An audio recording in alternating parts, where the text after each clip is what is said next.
Hindi take help में आपका स्वागत है। मैं हूं उमर और आज के इस वीडियो पे मैं आपको बताने वाला हूं कि अगर आप विंडोज 7 जो है इंस्टॉल करना चाहते हैं अपने लैपटॉप या कंप्यूटर पे, तो आपको भी एक इशू जो होता है, एक प्रॉब्लम जो आपको हो रही है वो जो है ये है कि आप यहाँ पर स्क्रीन पर देखिए, आपको दिख रहा होगा select the driver installed A required CD DVD drive device driver is missing.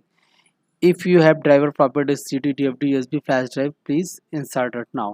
तो इसका कहने का मतलब क्या है, आप समझिए ये क्यों आता है। जब भी आप विंडोज 7 इंस्टॉल करते हैं किसी लैपटॉप कंप्यूटर पे, तो पुराने लैपटॉप हैं जिनमें विंडोज 7 आता था, उस समय विंडोज 7 का सपोर्ट मिलता था तो वो बड़ी इजीली तरीके से हो जाता था। लेकिन अभी जो विंडोज 7 है और अभी का जो आपका लैपटॉप है, उसमें जो है आपको USB 3.0 का सपोर्ट रहता है। तो आपका जो विंडोज 7 है वो पुराना है, उसमें USB 3.0 नहीं रहता था, USB 2.0 रहता था।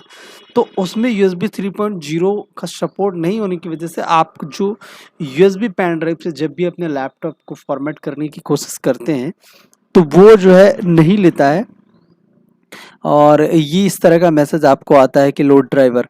तो अगर आप CD DVD से करके अगर इंस्टॉल करना चाहते हैं तो वो भी आप कर सकते हैं, अगर आपके पास CD DVD है, या उसे राइट कर सकते हैं। लेकिन वो एक परमानेंट सोल्यूशन नहीं है, क्योंकि आजकल जो है उसमें बहुत टाइम लगता है, तो सब पेन ड्राइव से बूटेबल करते हैं। तो उसमें कैसे करेंगे वो मैं आपको बता रहा हूँ। तो जब भी आप विंडोज 7 इंस्टॉल करते हैं किसी लैपटॉप कंप्यूटर पे, तो इस तरह से मैसेज शो होता है। तो आपको करना क्या है, सिंपली मैं आपको बताने जा रहा हूँ। तो ये मैसेज आ रहा है, आपको सिर्फ यहाँ से इसे कट करना है और आपको अपने पेन ड्राइव लगानी है। और पेन ड्राइव को सबसे पहले आपको बूटेबल क्रिएट करना है। तो बूटेबल क्रिएट करने के लिए आप क्या करेंगे, बूटेबल क्रिएट करने के लिए मैं आपको आई बटन पे आपको लिंक दे दूंगा, आप वहाँ से बूटेबल पेन ड्राइव क्रिएट कर सकते हैं। वो मैं आपको नहीं बताऊंगा, आप चाहे रिफ्यूज से करें, एनी बन से भी मैंने बताया है और पावर आईसो से भी बताया है ना। तो ये आप कर सकते हैं। इसके बाद देखिए करना क्या है आपको, जब आपकी पेन ड्राइव बूटेबल हो जाएगी, आप पिछले वीडियो में मेरे जाके देख सकते हैं। तो बूटेबल कैसे पेन ड्राइव बनानी, चाहे आप 10 बना रहे हैं, चाहे 7 बना रहे हैं, बाकी भी बना रहे हैं, लेकिन हम यहाँ पे 7 के लिए बता रहे हैं क्योंकि ये जो इश्यू है वो सिर्फ 7 में ही होता है, विंडोज 7 इंस्टॉलिंग में होता है।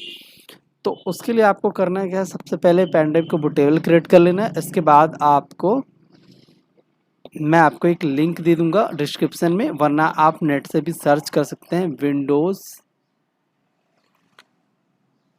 Image tool. तो ये विंडोज़ इमेज टूल बहुत ही दिक्कत से नेट पे ढूंढ कर मैंने निकाला है, क्योंकि ये अब इजी तरीके से अवेलेबल नहीं है। पहले अवेलेबल रहता था लेकिन अब मिलता नहीं है। तो यहाँ पर देखिए विंडोज़ इमेज टूल है, उसके पहले हम देख लेते हैं यहाँ पे USB। देखिए यहाँ पे सारे USB दिया हुआ है। अब आपको समझना है कि अगर आपका लैपटॉप जो है इंटेल का है, इंटेल प्रोसेसर के साथ में है, या फिर आपका प्रोसेसर AMD प्रोसेसर के साथ में जिसमें USB 3.0 का प्रॉब्लम होता है, तो अब दोनों ही कंडीशन में आप इससे इस इश्यू को ठीक कर सकते हैं। तो आप ये मत सोचिए क्या होता है पहले, कि मैं आपको एक दूसरा तरीके से करता था कि अगर आपके पास इंटेल प्रोसेसर है तो हम वहाँ से डायरेक्टली USB 3.0 इंटेल की वेबसाइट से जाके कर लेते थे, माइक्रोसॉफ्ट की वेबसाइट से। लेकिन वो सिर्फ इंटेल पे काम करता था, AMD पे काम नहीं करता था।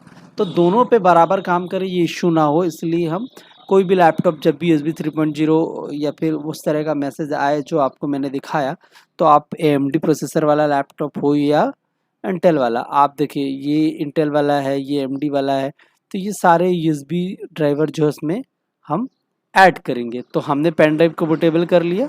आप विंडोज़ इमेज टूल को करेंगे, यहाँ से विंडोज़ इमेज टूल को ओपन कर लेंगे और ओपन करने के बाद आपको इस तरह से मैसेज सामने पॉपअप आएगा।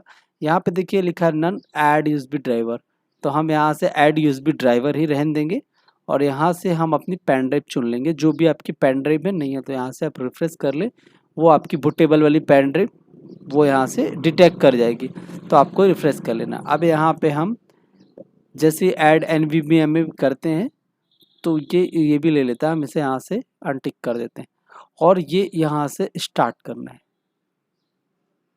और स्टार्ट करने के बाद मैं आपको बता दूं कि ये कई बार 5 से 10 मिनट 15 मिनट का समय लेता है। तो ये आपको इंतज़ार करना पड़ेगा, लेकिन आपके पेन ड्राइव पे ये यूएसबी ऐड कर देगा और कई बार ये आधा घंटा 1 घंटा भी ले सकता है।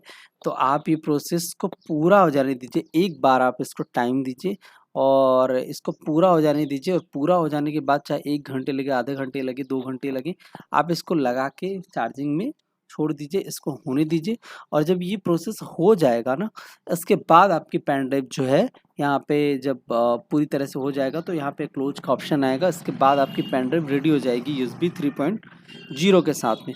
तो आपको जो विंडोज 7 में वो जो इशू आ रहा था वो इशू अब नहीं आएगा और अब डायरेक्टली आप जैसे ही उसे इंस्टॉल करेंगे तो वो भी मैं आपको बता दूंगा कि कैसे करना है। और जैसे ही आप बूटेबल कराएंगे और आप जब वो ऑप्शन पे जाएंगे तो वो ऑप्शन नहीं आएगा, डायरेक्टली आपके सामने विंडोज़ के वर्जन पूछेगा कि 86 वर्जन करना है या 64 बिट वर्जन करना है और डायरेक्टली आप चूज कर पाएंगे और ड्राइव आपके सामने शो हो जाएगी, फॉर्मेट कर देना है। बस सिंपल ही है, बस इतना है, लेकिन इसको करने के लिए आपको वेट करना पड़ेगा। तो ये प्रोसेस होने देते हैं, जब सारी कंप्लीट हो जाएगी तो मैं आपको बताऊंगा, तब तक के लिए वेट करते हैं। अब इसमें थोड़ा बहुत टाइम लगता है क्योंकि मैंने करके देख लिया है, 15-20 मिनट में नहीं होता है। कई बार लोगों ने बताया है कि 15-20 मिनट में हो जाता है, तो जिनका हो जाता है अच्छी बात है, लेकिन जिनका नहीं होता इसलिए उनको बोल रहा हूँ कि एक बार इसको पूरा हो जाने दीजिए, आपका काम हो जाएगा। मिलते हैं अगले वीडियो में, तब तक के लिए नमस्कार। अगर अभी तक आपने हमारा चैनल लाइक एंड सब्सक्राइब नहीं किया तो प्लीज़ लाइक एंड सब्सक्राइब कर लें, क्योंकि आप वीडियो तो देखते हैं लेकिन लाइक और सब्सक्राइब नहीं करते, हमारे लिए वही एक मोटिवेशन है। तो आप प्लीज़ लाइक और सब्सक्राइब करना ना भूलें। Thank you.